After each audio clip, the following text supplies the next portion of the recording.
وەزارەتی ئەوقافی هەرێم دەیەوێت لە ڕێگەی پروژەیەکی بانکدانی ئەلکترۆنیەوە بانگی سەرجەم مزگەوتەکانی هەرێمی کوردستان ڕێک بخات. پروژەکە لەلایەن کۆمپانیایەکی تایبەتمەند ئامادەکراوە لە ئێستادا پێشکەش بە وەزارەتی ئەوقاف کراوە و بریارە دوای کوبوونەوەی لەگەل یەکێتی زانایان لەو بارەیەوە بریاری کوتای بدات. وەزارەتی ئەوقاف دەڵێت دەیانەوێت ئەو ئامێرە ئەلکترۆنیە لەسەر جەم مزگەوتەکان بەکاربهێنن بۆ ڕێکخستنی کاتەکانی بانک بە دەنگێکی خۆش، چونکە پابەند نەبوونی بانکداران بە کاتەکانی بانگەوە هاوڵاتیانی خستوتە دڵاڕاوکێ.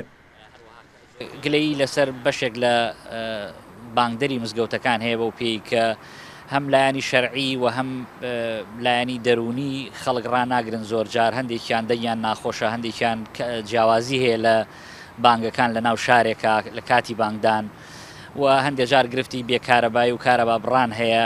کۆمپانیایەکی ئەهلی پرۆژەیەکی پێشکەش بە وەزارەتی ئەوقاف کردووە بۆ ئەوی کە سیستەمی بانگی مزگەوتەکان بە ئەلکترۆنی بکە.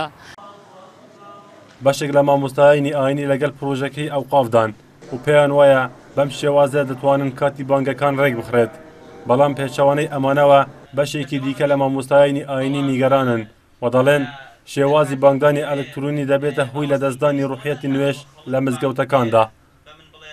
بە بڕوای من ئەوە کارێکی باش نییە و بچووکردنەوەی ئەو بانگە گەورەیە کە لە سەرتاسەری دنیا لە هەموو چرکە ساتێکە ئێستا بانگ ئەدرێ بەگوێی خەڵکە، بۆیە ئەو کاتە پێم وابێ لەو گەورەیەی ئەترازێت.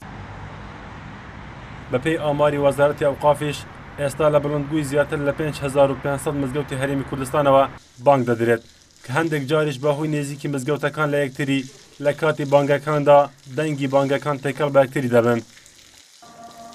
لەسەر داوای بەشێک لە هاوڵاتیانی هەرێمی کوردستان وەزارەتی ئەوقاف دەیەوێتن بە ئامێرێکی ئەلکترۆنیەوە بانگەکانی مزگەوتەکان ڕێک بخاتەوە. ئەیاس عەبدوڵڵا، NRT هەولێر.